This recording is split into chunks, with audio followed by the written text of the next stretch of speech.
Pak Yunus, terima kasih. Bismillahirrahmanirrahim. Assalamualaikum warahmatullahi wabarakatuh. Selamat pagi dan kita semua. Yang terhormat Pak Iwan Sahril, PhD, Pak Dirjen, terima kasih sudah berkenan menyediakan waktu untuk kita semua.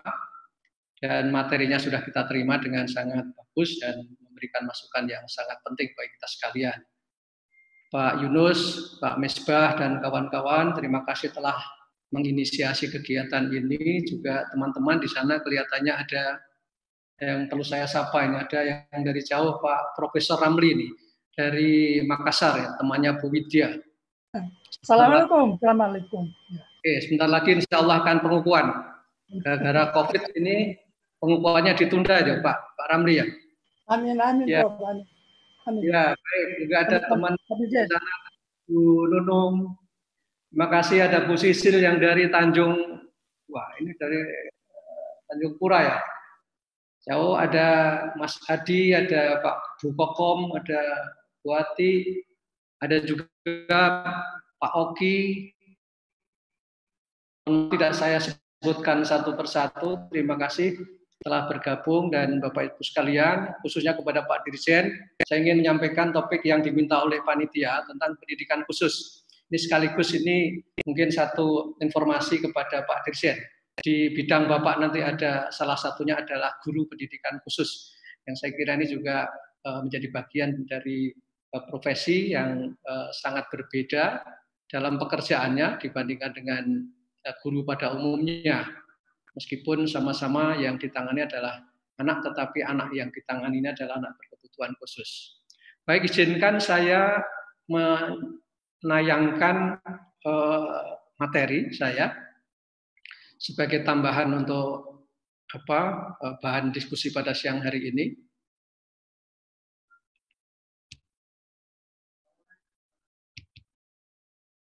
Apa udah kelihatan Pak Yunus? Belum, Prof. Belum ya? Belum. Saya mestinya kan share screen. Share screen ya. Oke. Ya, mohon maaf ini kok. Apa saya bantu dari sini, Prof? Oke, dibantu dari situ ya. Ini karena saya biasanya jadi mas. Ini kok tidak muncul di sini.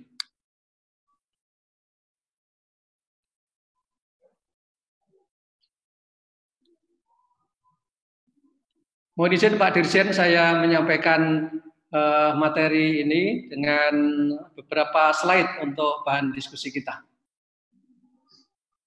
Sudah kelihatan Pak Yunus? Sudah, Prof. Sudah. Di tempat saya belum. Masih loading, Pak. Oh, masih loading?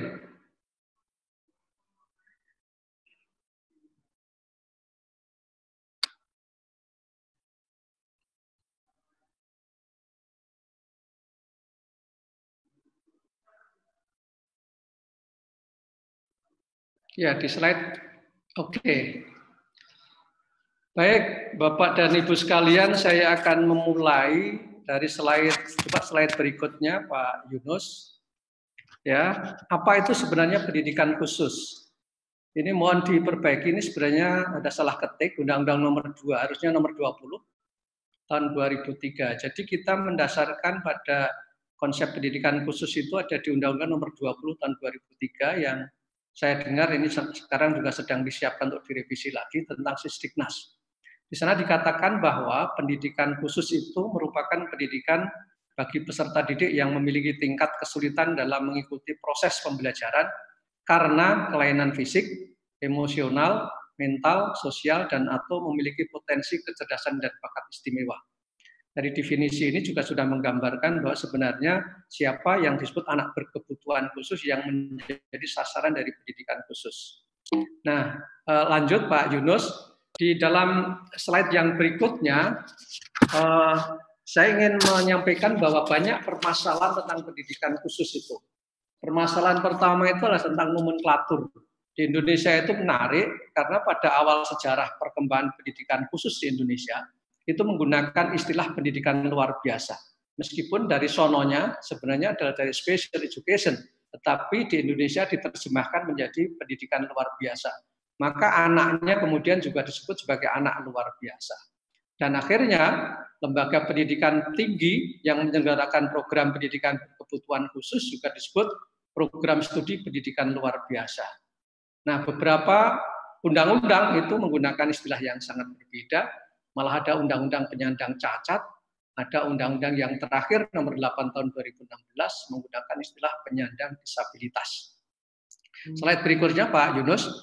Nah, permasalahan nomenklatur ini kemudian berdampak juga di dalam masyarakat kita, karena Undang-Undang nomor 20 tahun 2003 sudah menggunakan istilah pendidikan khusus.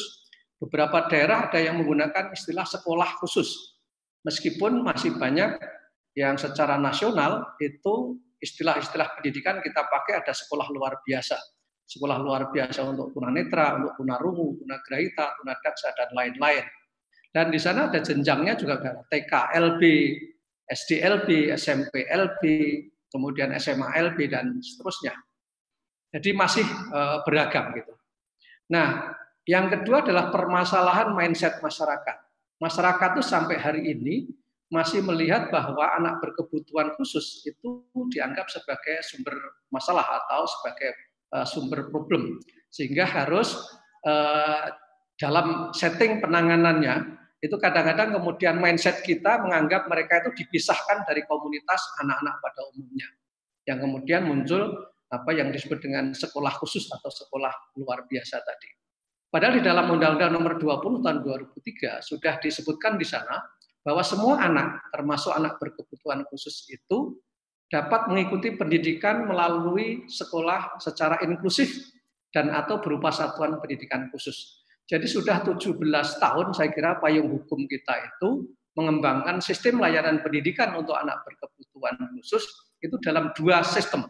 Pertama adalah sistem secara inklusif, yang kedua adalah sistem segregasi atau yang kita kenal dengan sekolah khusus. Nah, dampaknya adalah ada permasalahan kurikulum di sana. Kurikulum untuk anak berkebutuhan khusus yang mengikuti pendidikan secara inklusif, dan yang kedua adalah kurikulum yang sifatnya khusus, yang ada di sekolah-sekolah khusus.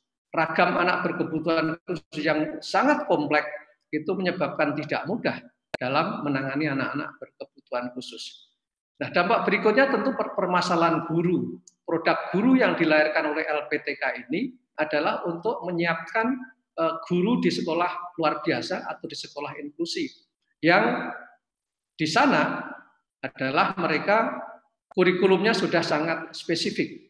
Kalau saya petakan kurikulum di SLB itu kira-kira di tingkat SMP itu sudah akademik itu kira-kira tinggal 70%, yang ke-30% sudah keterampilan. Ketika di SMA LB itu 40% itu sudah keterampilan, sedangkan yang 60% itu adalah akademik.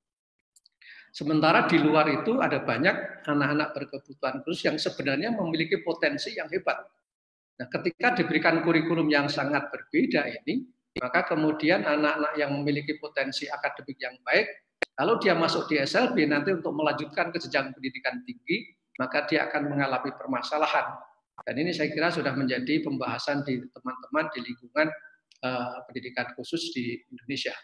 Nah, demikian juga permasalahan lulusan dari sekolah khusus itu selama ini juga tidak mudah untuk bisa diterima di masyarakat.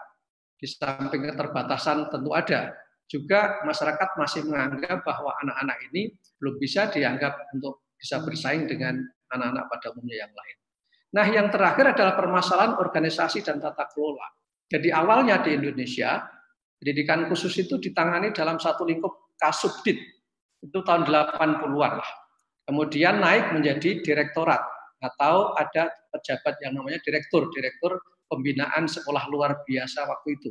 Dan kemudian berkembang lagi menjadi dengan Undang-Undang nomor 20 tahun 2003 ada Direktorat Pembinaan Pendidikan Khusus dan Layanan Khusus. Karena di sana ada pasal 31 dan pasal 32 Undang-Undang nomor 20 itu dikatakan tentang pendidikan khusus dan pendidikan layanan khusus. Nah, ini kemudian sampai kemudian terakhir ada namanya Direktorat Pembinaan Pendidikan Khusus. Pendidikan layanan khususnya sudah dihilangkan.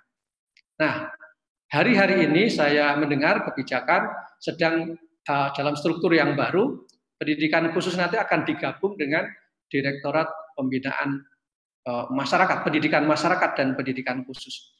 Jadi ini dinamika dan problematika pendidikan khusus di Indonesia itu dari masalah nomenklatur sampai masalah tata kelola itu masih sangat kompleks itu.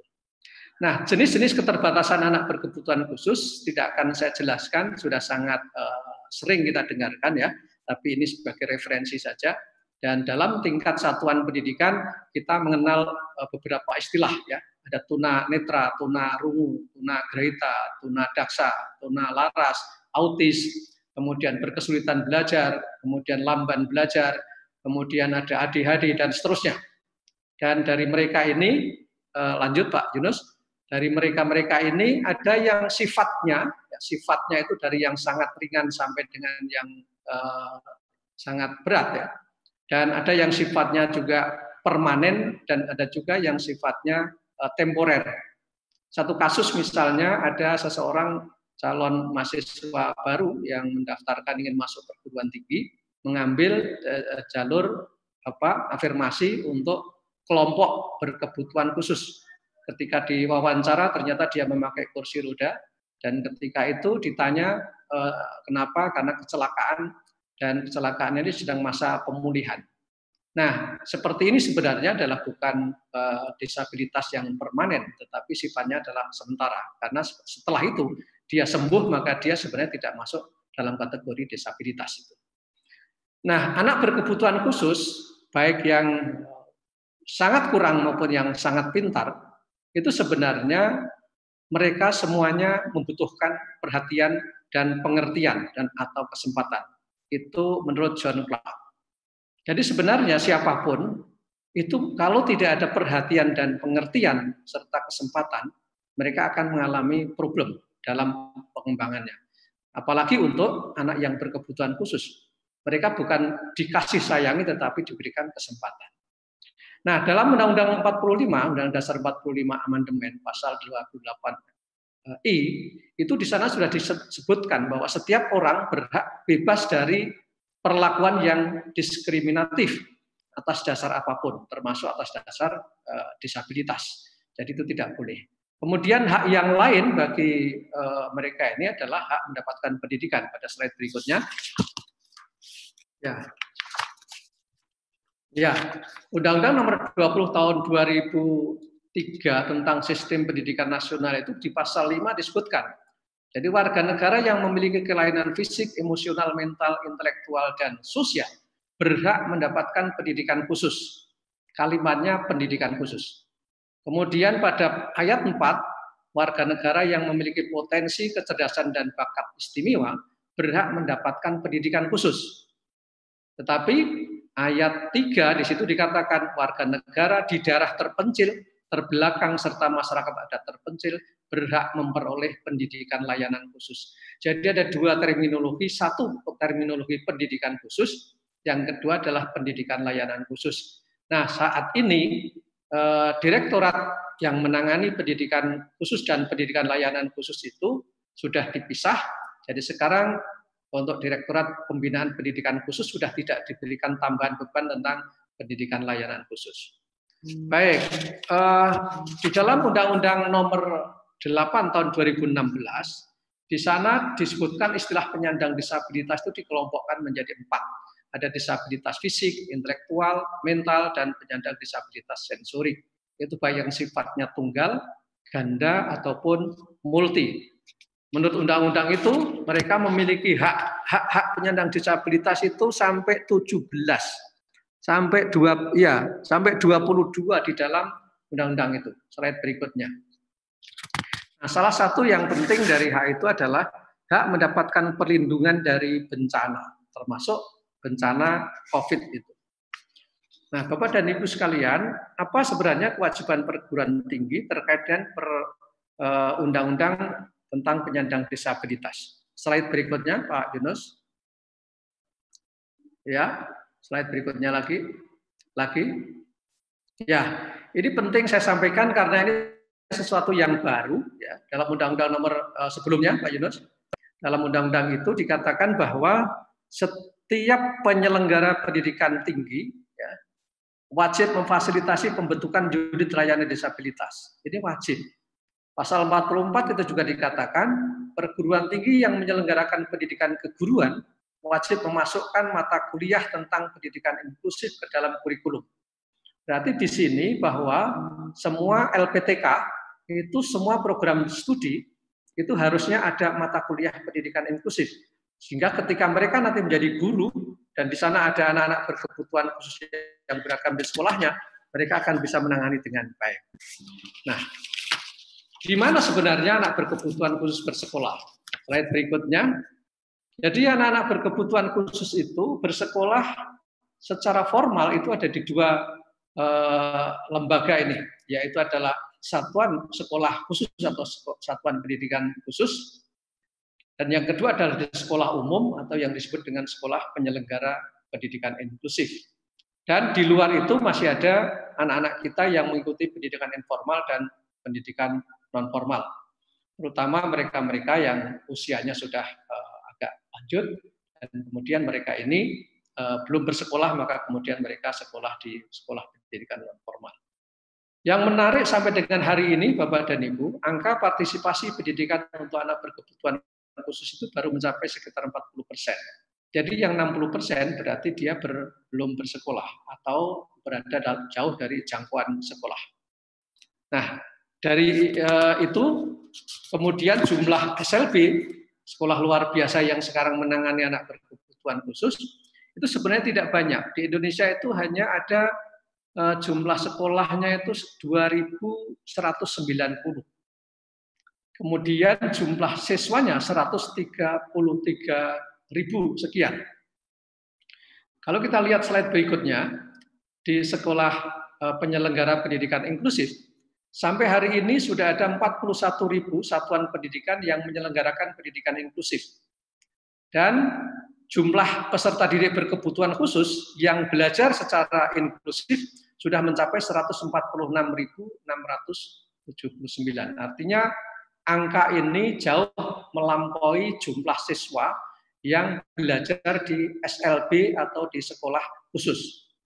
Dan ini membuktikan bahwa penyelenggaraan pendidikan inklusif itu mampu meningkatkan angka partisipasi pendidikan bagi anak-anak berkebutuhan khusus. Tentu di sana akan banyak problem yang nanti akan saya singgung sedikit. Jumlah guru di SLB saat ini, Pak Dirjen, itu ada yang PNS, itu hanya 9.267. Kemudian yang sisanya itu adalah non-PNS, guru tetap yayasan dan GTT, yang total jumlahnya ada 24.147. Ini menggambarkan bahwa partisipasi masyarakat dalam pendidikan bagi anak berkebutuhan khusus di Indonesia itu jauh lebih tinggi dibanding dengan yang diselenggarakan oleh pemerintah.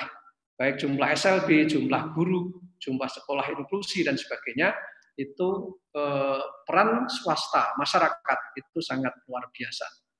Nah, ada beberapa tantangan yang dihadapi dalam penyelenggaraan pendidikan bagi anak berkebutuhan khusus di satuan pendidikan inklusif. Salah satu yang penting, mungkin ini termasuk dalam wilayahnya Pak Dirjen, adalah tentang ketersediaan guru pembimbing khusus di satuan pendidikan penyelenggara pendidikan inklusif. Menurut Permen nomor 70 tahun 2009 tentang penyelenggaraan pendidikan inklusif, di sana memang diamanatkan bahwa setiap satuan pendidikan yang menyelenggarakan pendidikan inklusif sekurang-kurangnya disediakan 1 orang guru pembimbing khusus atau guru pendidikan khusus. Nah, konteks ini ternyata implementasinya di seluruh Indonesia sangat beragam. Ada yang sifatnya guru diangkat oleh kepala sekolah dengan dana BOS yang tidak seberapa, dan pengangkatannya juga sangat beragam. Mudah-mudahan nanti ke depan ini bisa ditata kembali, karena sesungguhnya pendidikan inklusif itu sangat membantu dalam rangka pemerataan pendidikan dan sekaligus peningkatan mutu pendidikan. Yang berikutnya adalah permasalahan yang lain, saya kira tidak akan saya bahas. Nah, dampak pandemi COVID-19 kaitannya dengan penyelenggaraan pendidikan khusus. Sudah disampaikan Pak Dirjen, saya tidak akan mengulangi.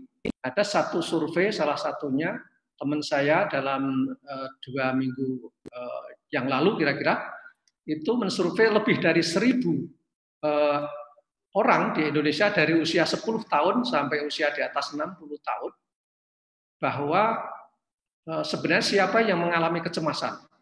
Ternyata justru kecemasan banyak terjadi di kelompok anak usia di bawah 30 tahun dibanding dengan yang sudah di atas 30 tahun.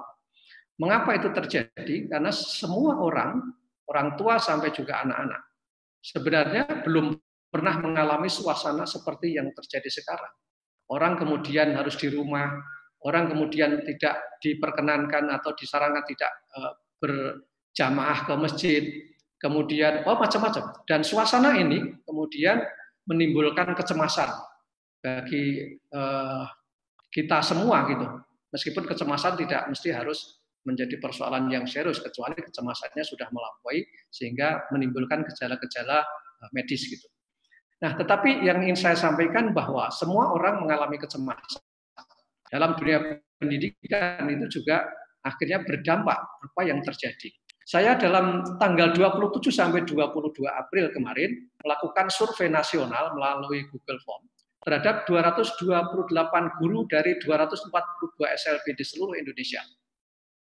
Apa yang dapat saya peroleh? Pertama, 97% guru itu menggunakan media WhatsApp dalam pembelajaran online. Sisanya, jadi hanya sekitar 3% yang menggunakan media, misalnya seminar atau tatap muka, menggunakan video call dan sebagainya. Yang kedua adalah sekitar 13% yang mengaku bahwa pembelajaran semasa COVID ini dianggap efektif. Artinya lebih dari 87% itu menganggap pembelajarannya itu dianggap kurang efektif. Kemudian yang ketiga, banyak keluhan para guru dan juga keluhan orang tua. Berikutnya Pak Yunus. Ya, ini gambaran tentang media daring yang digunakan guru. 97% menggunakan WhatsApp. Terus,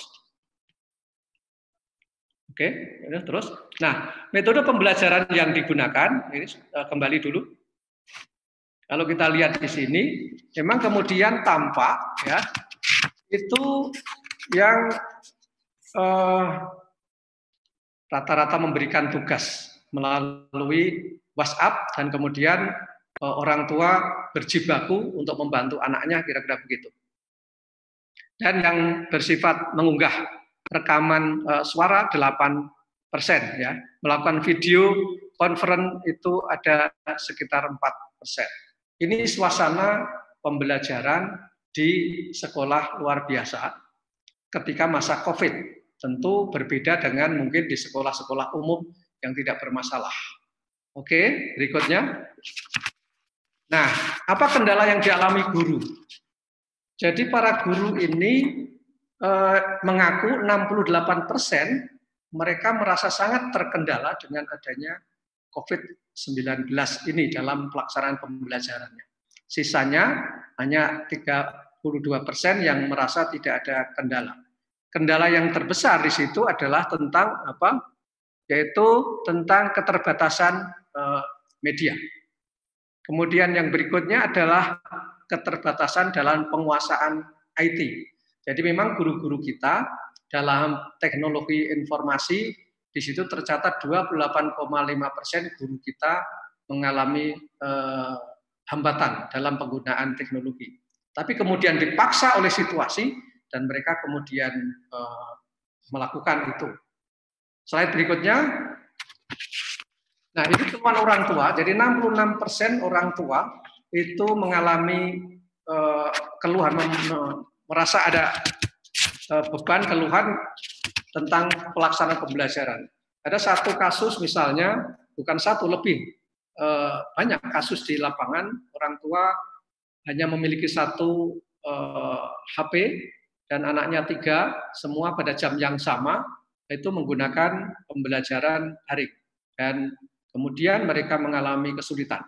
Nah, kelompok orang-orang seperti ini, orang tua seperti ini akan berpartisipasi secara baik, tetapi kemudian terkendala oleh fasilitas. Tentu berapa banyaknya perlu kita hitung dan perlu kita survei. Di belakang coba kita lihat. Ya, berikutnya Pak Yunus. Ya, kendala yang dihadapi orang tua. Dan pertama adalah tidak semua siswa dan orang tua memang mempunyai fasilitas elektronik untuk bermedia sosial. Yang kedua, yang punya fasilitas media sosial terkendala kuota, pulsa, HP, ya, pulsa yang terbatas. Saya nggak tahu apakah ini bisa difasilitasi, misalnya menggunakan dana BOS. Orang tua ini keluhan mereka. Kemudian tidak tersedia sinyal yang baik di beberapa wilayah dari yang kita teliti. Memang di situ tidak ada sinyal dan mereka tidak bisa menggunakan fasilitas itu. Tadi Pak Dirjen juga sudah mengatakan inisiasi sekolah kemudian adalah door to door. Tetapi dalam wawancara kami jarak jauh itu tidak banyak yang berani melakukan door to door ini. Dan mereka cenderung ya melayani yang bisa dilayani. Terutama daerah-daerah yang jauh, daerah yang di pedesaan, yang di pegunungan, dan seterusnya. Kemudian yang keempat adalah siswa yang tidak punya HP atau smartphone mengalami kendala sinyal, otomatis tidak bisa mengikuti pembelajaran secara online atau secara daring. Ini yang ditemukan, kendala orang tua. Terus slide berikutnya. Nah, bagaimana tingkat keterlaksanaan pembelajaran daring di masa pandemi? Ini satu sampel yang diteliti dalam satu wilayah kabupaten ya di Jawa Tengah. Itu dari 8 sekolah luar biasa ya pada keterlaksanaan pembelajaran pada masa Covid itu yaitu ternyata hanya kira-kira maksimal 80%. Jadi untuk 80% ke bawah.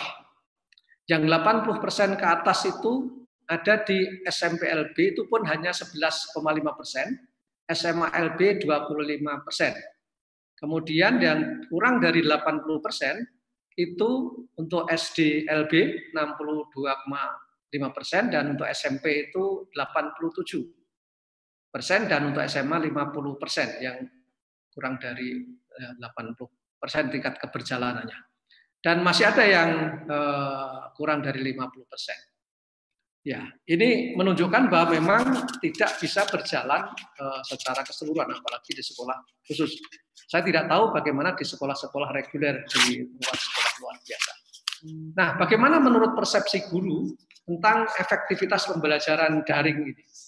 Kalau dari data yang ada 43% guru yang mengatakan bahwa pembelajaran daring pada masa COVID untuk anak berkebutuhan khusus ini tidak efektif. Dan sisanya itu mengatakan cukup efektif ya 44% dan yang mengatakan efektif itu 3%. Ya, saya sebenarnya banyak cerita tentang pembelajaran daring ini karena anak berkebutuhan khusus itu orang tua berkebutuhan khusus tidak semuanya siap untuk menjadi guru di rumah. Apalagi yang masih membutuhkan layanan terapi. Mereka ini mengalami sangat kebingungan. Dan guru tidak juga berani datang ke sekolah untuk membantu itu. Dan akhirnya pembelajaran sekedar memberikan tugas melalui WA dan kemudian di situ dikerjakan orang tua. Bahkan ada yang orang tua baru bisa gabung jam 7 malam karena orang tuanya bekerja. Sehingga pekerjaan hari itu baru dikirimkan kira-kira jam 10 malam kepada sekolah dan seterusnya. Baik, berikutnya adalah ya tinggal sedikit. Terus Pak Yunus.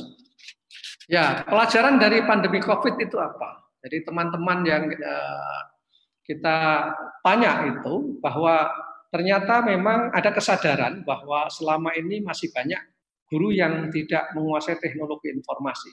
Sehingga ada rasa butuh untuk belajar. Kalau tidak ada paksaan itu mungkin mereka tidak butuh belajar.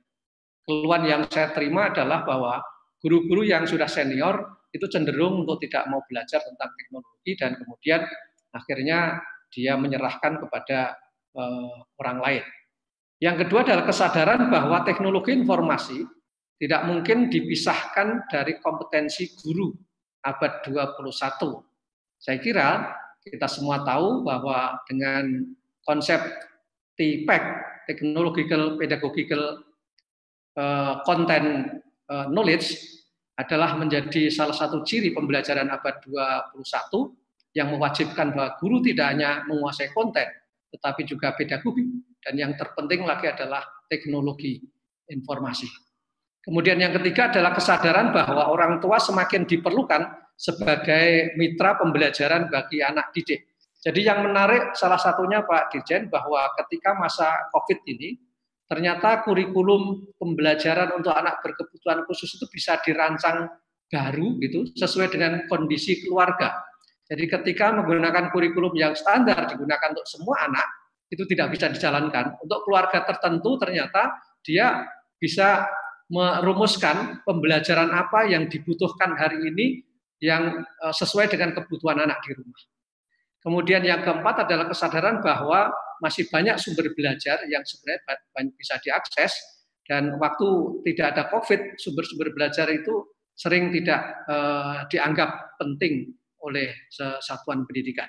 Dan yang kelima, saya kira kesadaran bahwa peran guru akan bergeser ke fasilitator dan pembelajar sepanjang hayat, serta sebagai penggerak tadi yang katakan Pak Dirjen. Dan yang keenam adalah akan ada kehidupan baru, new normal, ya, kehidupan yang baru, dan tentu ini nanti akan kita lihat bagaimana kemudian dampaknya kepada pendidikan kita.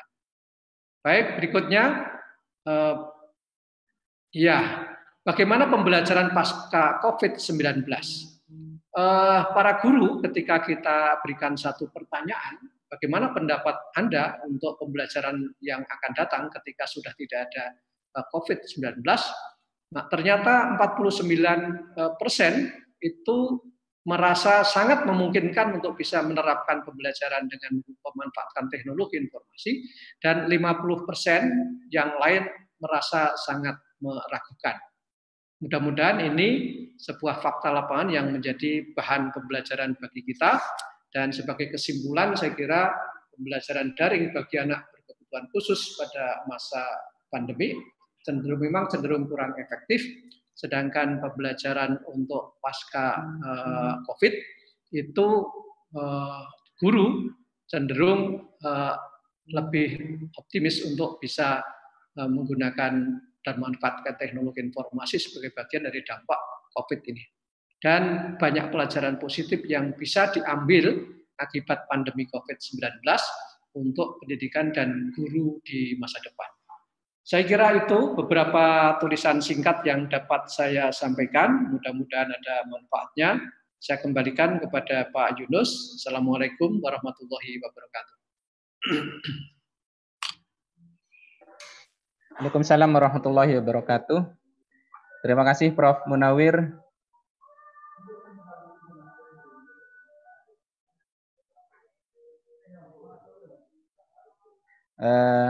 Luar biasa yang tadi disampaikan terkait dengan pendidikan khusus di masa pandemi COVID-19 dan pasca